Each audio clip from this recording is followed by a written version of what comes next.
Hello, hello, hello, coaches and leaders. I am thrilled to have my dear friend and colleague and coaching companion here with me today, Angela Kelly. She is actually a host of another podcast, The Empowered Principal. My school leaders listening, feel free to check her out. She is absolutely incredible.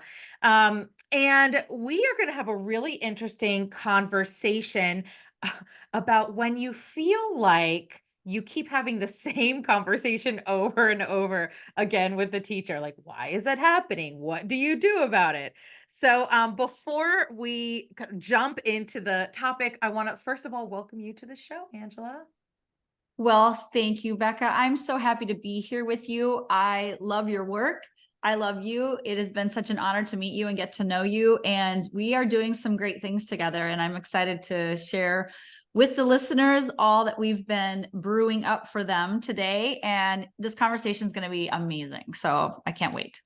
Me too. Yeah, you and I have had some we've had lots of conversations, right? About Yes. coaching, about leadership, how they go together. So, I'd love you to just briefly share with the listeners, who are you? What's your journey? What do you do now before we go into the topic?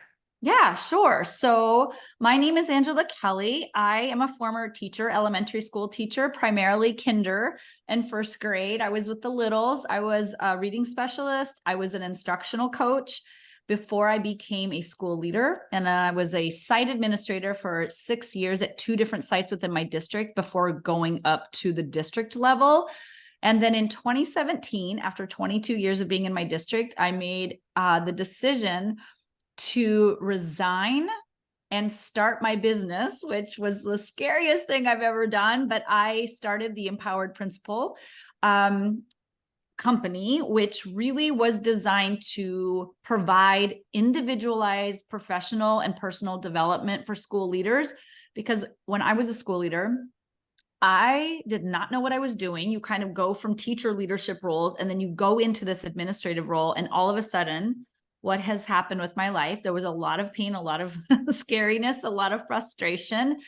And I didn't know where to turn to. I didn't know what to prioritize, how to manage my time. I didn't know how to lead and be step into that leadership energy and empowerment. I felt very confused, alone, and afraid. And I spent the 6 years at my sites trying to figure out school leadership pretty much on my own. And it was a lonely journey. And then when I was promoted up to the district level, I was the RTI coordinator for the entire district. So I would meet monthly with all of my peers, my principal friends, and we would talk about response to intervention programs at their schools. Well, behind closed doors, once we would have our meeting, I would just say, check in with them. How are you feeling? What's coming up this year? And I was shocked to learn that they were crying behind closed doors, that people were feeling overwhelmed, exhausted, depleted, discouraged.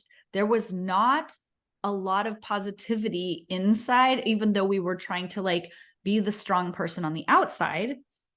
And I had been doing some personal development work just for myself, starting in 2012. When I became a principal, I'm like, I need help. So I hired a life coach to help me pull my life together. That led me into getting certified as a life coach. And then again, I got certified twice by Martha Beck, and then again with Brooke Castillo at the Life Coach School. And when I got certified in 2015, I was the principal of my own school where I had taught for 15 years. And I started applying the tools. And I was like, this works with kids. This is working with teachers. I started teaching it to parents. And lo and behold, my coach at the time said, I think this is needed in the field of education. You should probably consider bringing these tools into schools. And that's what I do. So for the last 7 years, I'm a life and leadership coach for school leaders. I coach and mentor them one-on-one and in group, and offer professional development services for their schools. So it has been quite a ride. It's been amazing. And actually, that's how I met you, Becca, right? Like we were at a conference together. We were. Yeah. Yeah. And we just hit it off and we started geeking out about coaching. And I love instructional coaching. I call myself a coach for the leaders. So that's why we're here today. Exactly.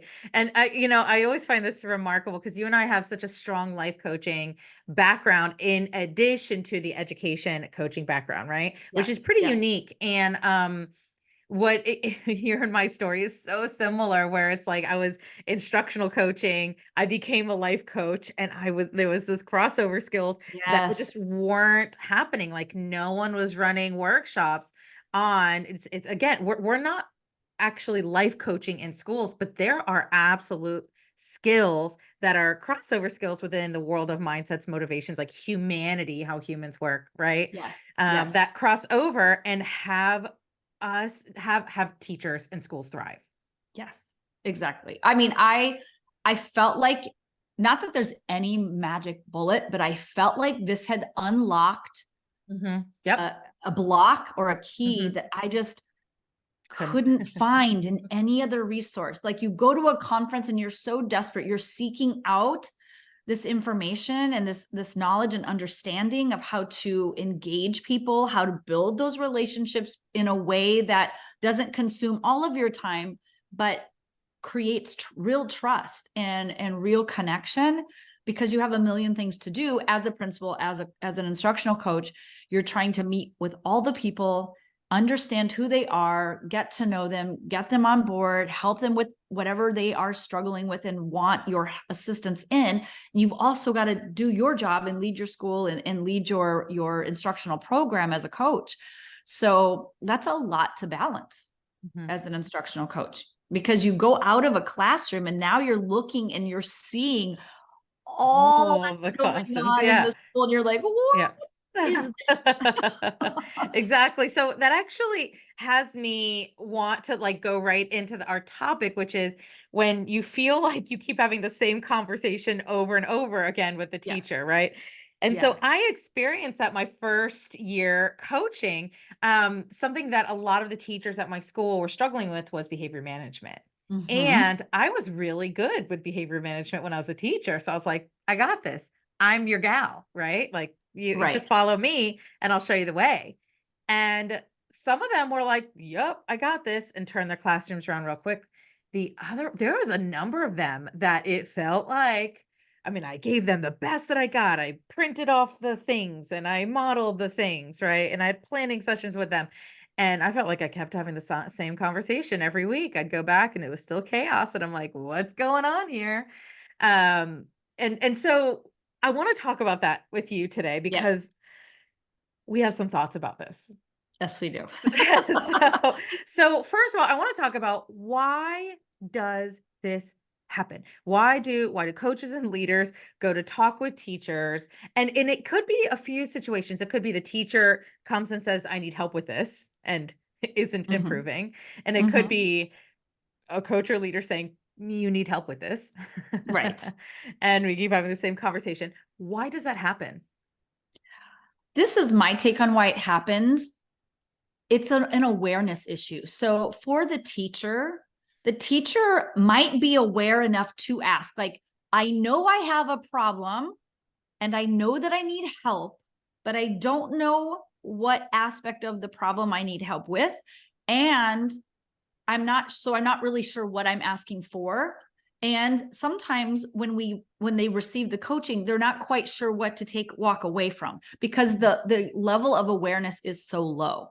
Other times, especially if a leader or a coach is coming in and saying, here's my observation, this is where I'm thinking we might take our coaching, when we're being more directive about the coaching topics, such as behavior management, there might be a total lack of awareness. I would have teachers who did not believe that there was any problem with their behavior Yeah. management, while I can hear their class, Mhm, several doors down the hall. mhm, And so that it's an awareness issue. And I think step one of any kind of coach or leader who is mentoring a teacher, we want to be able to identify, where is their level of awareness.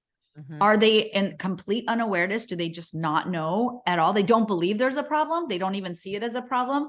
Or are they at that, like, I don't know what I don't know, but I do know there's a problem and I don't know how to Mhm. articulate it. Yeah. And then there's the level of like, this feels like a problem and I'm struggling with it. But when you tell me things that might, strategies that might change or improve this, I have a block. I have a Mhm. fear. I have there's a thought that's happening that's interfering, right? That's blocking the teacher from taking the initiative to try that strategy, Mhm. Mhm. Yep. right? What do you Yep. think? So yeah, no, I want to leap off that. I think there's multiple motivations behind the fear of trying, right? So there's all these different situations. I guess let me back up here because I want to talk about the fear, and I also want to talk about some foundational needs. So within my whole educator academy, one of the modules that I bring coaches through is really looking at what are the foundational needs that we need to help teachers meet to not only have them change their behavior but sustain that change, right? Not have them go Mhm. back to their old ways. And Right. what there's a whole model that we go through, and it ends with, as you kind of deep dive and you ask yourself all these questions, it ends with asking, what foundational needs do they need support in? Additional knowledge, like their content knowledge, additional skills, like how to do it, or a shift in mindset. And it could be any combination of all three. It could be one, two, or three of those things. What I find with coaches, a lot of times when they find a need, they go in the knowledge realm a lot. So Yes. I'm gonna tell, oh, you're not doing the way I want you to do it. I'm gonna tell you again. I'm gonna tell you again. I'm gonna tell you, oh, they're not, they're resisting me. And it's like, Right. well, there's actually different foundational needs that might need to be supported. So I think one reason why you might be having the same conversation is you might not be meeting their need. That could be true. And this is where it comes into the mindset piece, because Mhm, if a teacher is asking you or having the same conversation, or you feel like Groundhog Day, where you're mhm, going in and every day they're asking kind of the same thing about kind of the same topic, maybe in a little different way every time. And you're thinking to yourself as the coach, like, we've already talked about this, or I've already offered this. mhm, What's happening is there's some kind of disconnect because the teacher they haven't had a thought shift, right? mhm, They're mhm, still feeling the same way. They're still feeling like they don't understand, or they're feeling a little frustrated or confused. A lot of time is the emotion mhm, that the teacher is in when they're asking for support. But it's layered, like behind that confusion is a little bit of like fear or resistance mhm, to the information. So it doesn't even mhm, make it into the action. It makes it mhm, into like you're telling them what might the information, like you said, knowledge. You're giving them the knowledge or the strategy, and but their brain hasn't uh, doesn't understand, hasn't latched on to mhm, why that strategy mhm, one is going to help them, or they're not sure how, mhm. or Right. they're afraid to fail, Yep. Yep. or they think like change is going to be like painful in some way. They're going to have to change up their whole room, or they're going to have to change up all of their systems. They Mhm, feel this all or nothing mentality that overcomes mhm, them, and mhm, like, if I do that strategy, then I got to change all this is going to be really painful. The mhm, effort, like, so basically what I've noticed is there is it's either time, resources, or effort that end up being the block for somebody who's in That's the an same interesting realm, way. right? Mhm, They are afraid that it's going to take them a lot of time. They're mhm, afraid it's going to take them a lot of effort, or mhm, they're afraid it's going to cost them a lot of resources. mhm. Yeah. Yep. Yeah. And I think I'm thinking about my levels of resistance that I have within my building buy-in module of the academy, and it we one of the levels of resistance, and it talks about different motivations for resisting change, and one of them is I'm resisting change because I'm afraid of of is it worth the risk? I'm asking, Mm-hmm. is it worth the risk? And usually that question has to do with either competence or confidence. So I'm either afraid I can't do it, or I don't have, or sorry, I'm either afraid I can't do it, but I can, or I'm actually missing the skill, right? I'm afraid I can't Mm-hmm. do it. And I'm not able to right now. And I need support in that. Right. And so I Right. think fear could be one of those things, really having someone going back with the same conversation, um and just not realizing it. And something you and I were talking about earlier that I'm just like, Yes, something that I want to take a step back from the person that's having the same conversation, right? The teacher. And Mhm. I want to talk to my coaches and leaders listening right now. I want to, because when I'm coaching my peeps, there are mindsets that keep you from seeing what a teacher needs. And one of them is assuming why they are doing what they're doing. Yes. Right. So, in the absence of information, our brains like to fill in the blank, which Mhm. it has us stay alive. Thank you, human brain, but Mhm. also has us filling in many times incorrectly. Right. So, we Mhm. can't actually see the solution because we've already decided there's one solution because I assumed something. I was coaching a coach last week. And she was working with someone that she was like, they are rude. And they interrupt me and they brush me off and they're rude. And I said, well, it sounds like that behavior is actually a stress behavior. It sounds like they're stressed out when they're talking to you. And she said, no. She interrupted. No, they're just rude, right? So we had to have a Yeah. conversation about it. But when she had the mindset that they're rude, right? She's filling in the blank. This person has a Mhm. behavior. She's she's interpreting it as Mhm. they're a rude person. There's only a few solutions to dealing with a rude person. But if I can step back and say, okay, what are the behaviors without all my interpretations?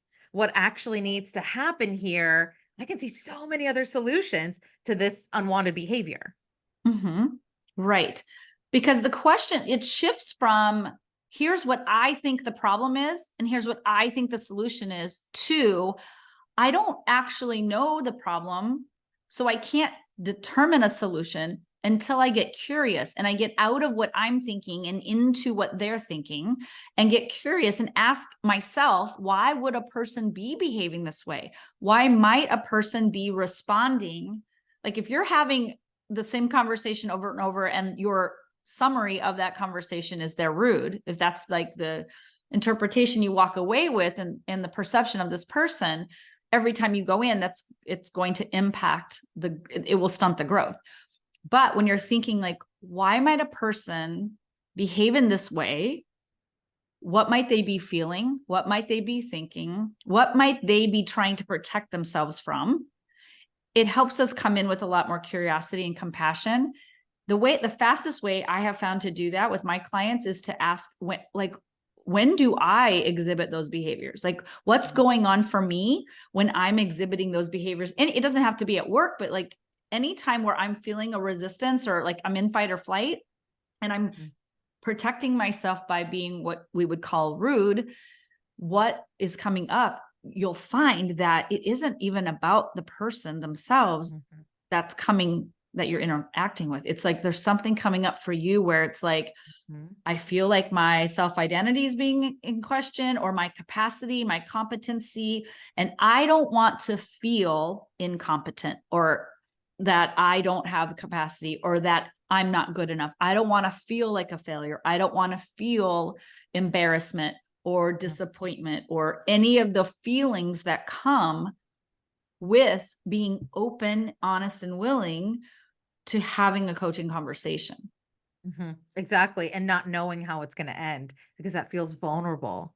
And, Yes. I really and it's like we talk about being vulnerable. It feels safe we can talk about it, but, like, really being vulnerable, it can feel really uncomfortable, right? Yes. We're putting ourselves out there, and so it can feel vulnerable to not go in with the answer and the advice, but to actually go in with the questions and listen and not know how that conversation is going to go, but really be committed to having a different conversation and a different outcome than what's been happening, right? And then another this thought keeps coming up in my head, and I've said it many times in different episodes, but the shoulds. If we have a thought about this teacher that they should do this or they shouldn't do this, that is another mindset I want you to be aware of, self-awareness that holds other people back. Because when I have that mindset, you should do this or you shouldn't do that, Mhm. it impacts the way I communicate with you, right? Right. And therefore, if it limits what I'm saying to you, it limits what progress I can actually make with you, including how comfortable the person feels. If I have like a secret should in the background, a lot of times they're kind of we're unaware that that's Mhm. actually in the background. But once I'm like, ooh, I have a should about them, I Mhm. can start to speak differently so that something different can come up in the conversation than like the same being on repeat. Right.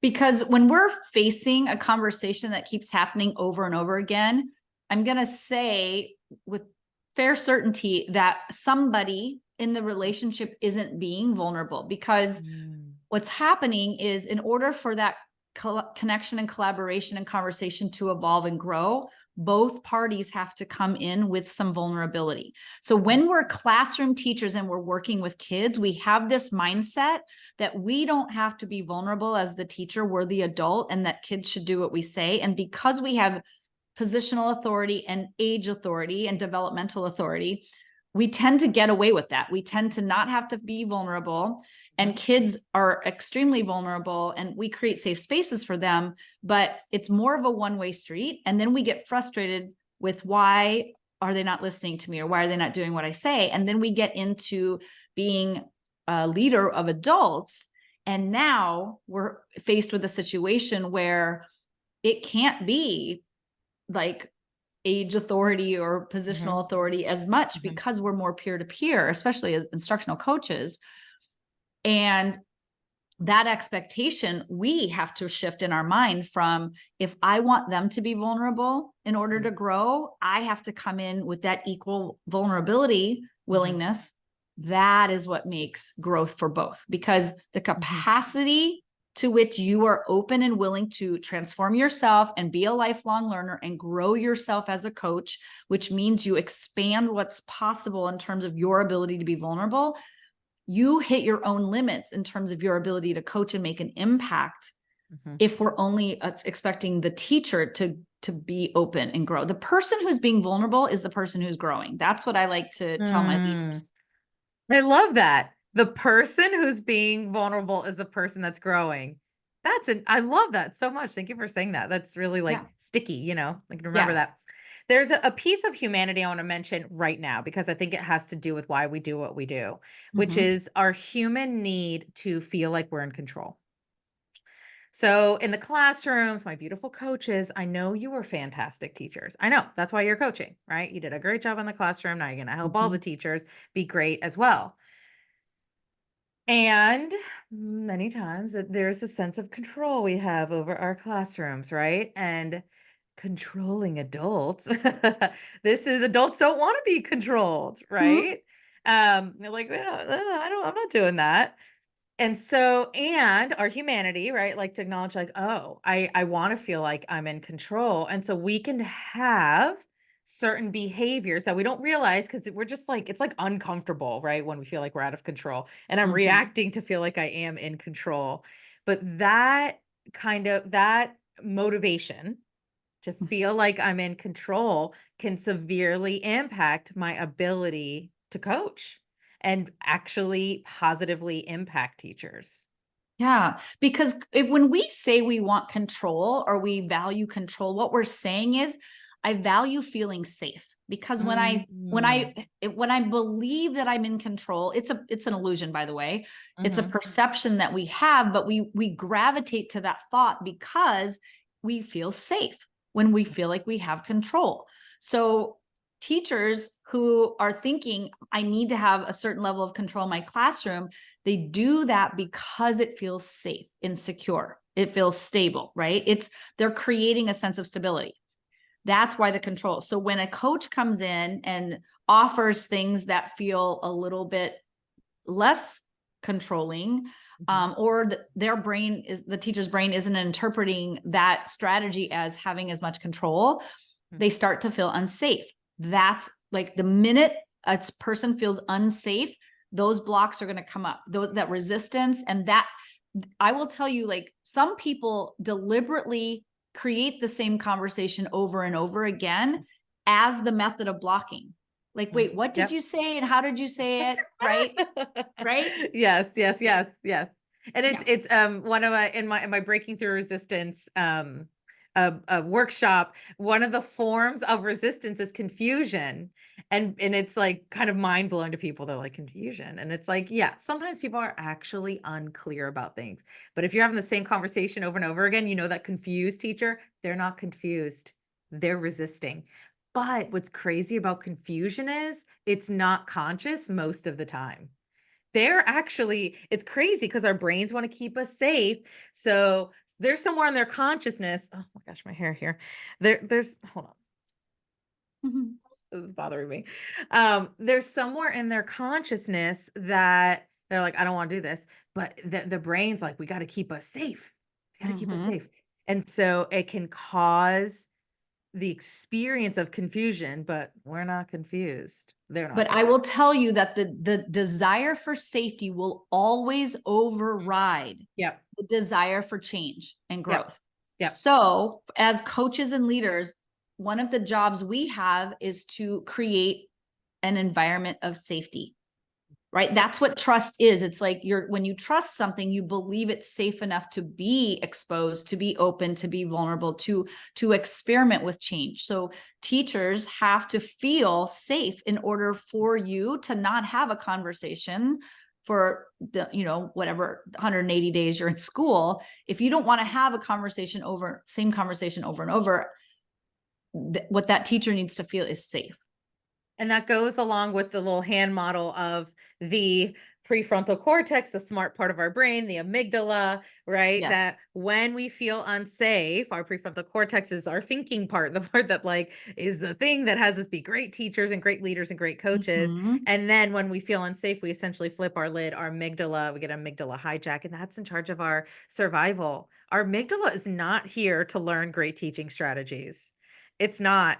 It is here to have us survive this situation, so it's highly emotional and has all these, like, resistance strategies and protective strategies that aren't helpful for actually improving, and so and I'm showing this if you're watching on YouTube, my hand, we're flipping our lid here, so feel free to check us out on YouTube, but Yes. yeah, it goes very much along with that, right? If someone is, stressed out or feels unsafe, the smart part of their brain is not online.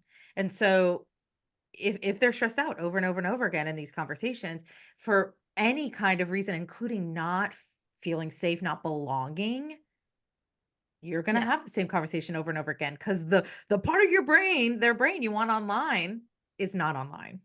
Right. And that is why they will not change. They won't take any action or make any Mhm, decisions mhm, until they feel safe. And once they feel safe, then they're open to that conversation. So that comes back to when a person's in resistance and you're having the same conversation over and over again, this is an opportunity for us to step back as coaches and mhm. say, okay, I feel like I've had this conversation over and over.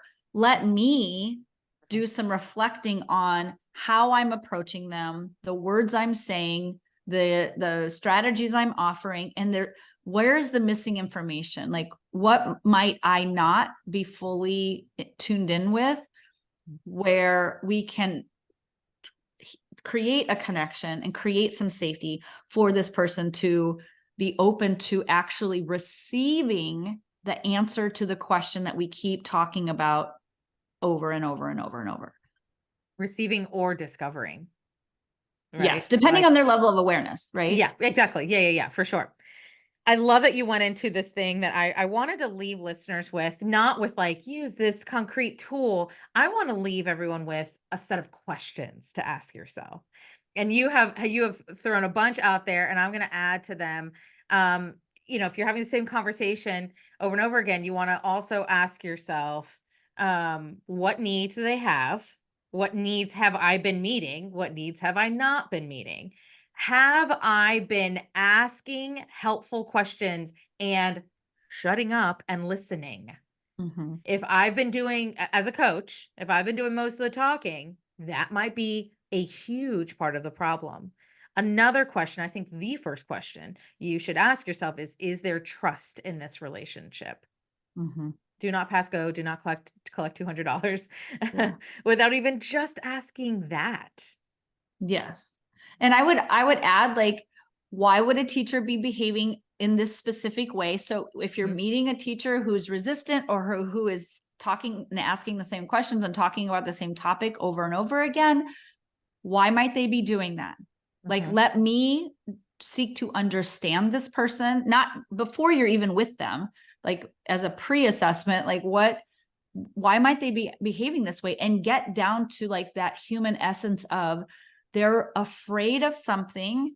They're in protection mode. That's normal. We all do it as humans. So this person isn't being rude necessarily. Now, I mean, that might be a whole nother podcast topic about if you are identifying somebody as being rude and you are stuck in believing they're rude, there's some self-coaching to do there, and maybe get coaching from Becca on that. But before we make an assumption about anybody's behavior, it's just like stripping it away and asking ourselves, this is a human on the planet who is exhibiting this X behavior. mhm. Why might they be doing that? It's almost like you're a scientist studying a zoo animal and you're like noticing the behaviors that they exhibit, and you're not judging them, and you're not making it mean something about you that you suck as a as a As a coach or person, something like that. We're yeah. not going into like self-identity crisis. It's just looking at them and saying, I wonder what's coming up for them, because there is an emotion that they are Mhm, feeling that's mhm, creating some kind of level of unsafety. And it might be that we're not showing up being as vulnerable as a coach as we could be, because when that person sees you being vulnerable, they're much more trusting and willing to be vulnerable themselves. That's how trust is developed. mm. Yeah. Yep, exactly. Yeah, yeah. Well, this is such an interesting conversation. I love that. I love how this kind of conversation developed. I love the kind of focus around self-awareness. If I, as a coach, am having the same conversation with someone else, the first thing I do is say, okay, what am I doing that's causing this to happen? Right. And Yes. so I really appreciate all of your knowledge around this, around how our human brains work. And really your focus on like we're not folks, we're not telling you just hold them accountable. It's not, I'm not anti accountability, but before we jump to accountability, let's look over here with Mhm. ourselves first. And Angela, you have this beautiful way of putting this, so I don't want to say this without you saying it. What do you say about growth? You have a thing that you say about growth? Yes. I mean, I believe that your capacity to help other people grow is only limited by your willingness to grow. So, as a coach, when we are coaches and we deeply believe in the value of coaching, and I think that could be a whole nother podcast topic, is like discussing the in-depth value of coaching. We want to be coached in Mhm, order to be one in alignment and integrity with who we are as coaches, and in our belief that coaching is the solution to many of the problems that teachers are facing. We have to continue our own coaching journey, our personal development, our professional development. And anytime you feel like you're kind of like stagnant, or you're hitting up on an upper limit, most likely it's coming from this space of it's time for us to up level, mhm, to expand and transform ourselves as coaches, so that we can grow and step into I call it the portal of possibility, where you're like, mhm, how much better can I become as a coach? Let me find out. Let me go and expand myself, which is why I think Becca's program is so valuable. We all hit our upper limits, and we all kind of hit this moment where we feel like we're not growing. And that's where it's time to personally evolve. Because yeah, I believe professional development is personal development. The mhm, school leader, the capacity to which they can lead is only to the capacity to which they grow. Same is true for the coach. Same mhm. is true for the teacher. Yeah, And then yeah, obviously our students. So exactly. I Yeah. believe that if you're feeling like frustrated that someone's repeating the same conversation or having the same questions or being in some level of resistance, that's the first thing we can ask ourselves is, what am I making this mean about myself? What am I Mhm, making it mean about them? What about this is working? I want to remember to focus on what's working. What about this feels like there's a gap, it's not working? And then what do I think will bridge that gap? What do I think is the one next thing I need to do? Those are things, self-reflection, that we can do as coaches, because we want to come in, I call it clean coaching, where we come in as clean as possible, meaning as little judgment, as little like decision, like having pre-decided, right, the outcome or the person's intentions. We want to be as clean as possible with that. And that's how we can really expand and grow our impact as a coach. Yeah, I love that. I love that. So we need to wrap up, and I would love you to share with folks, how do you support school leaders? I know you have multiple ways that you support school leaders, and where can they find you? Well, absolutely. So if you want to check out my world, the Empowered Principal world, you can check out the Empowered Principal podcast. It's primarily focused for aspiring and current school leaders who are at the site or at the district level. I do have some state leaders that I'm coaching now, which is super fun. Um, that is on any, platform that you prefer to listen to your podcasts. We're all over. And then if you want to check out more, or you want to refer maybe your principal, you want to give them some information, right? They can check out angelakellycoaching.com. That's my Empowered Principal website, where they can check out the information there. And basically, I work with principals in one of three ways. I coach one-on-one for people who want that, like, more kind of like curated experience that's very high touch.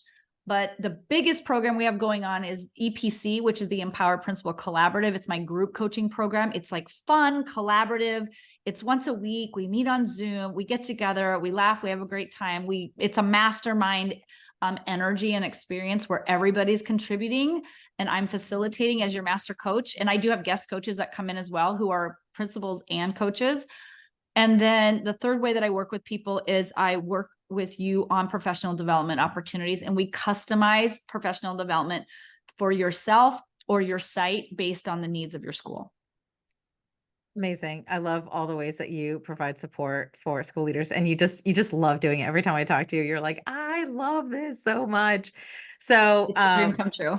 yeah, it is. It's, and you're just such a contribution. So thank you so much for coming on the show and just sharing your beautiful knowledge. And yeah, like I'm sure I will have you on again.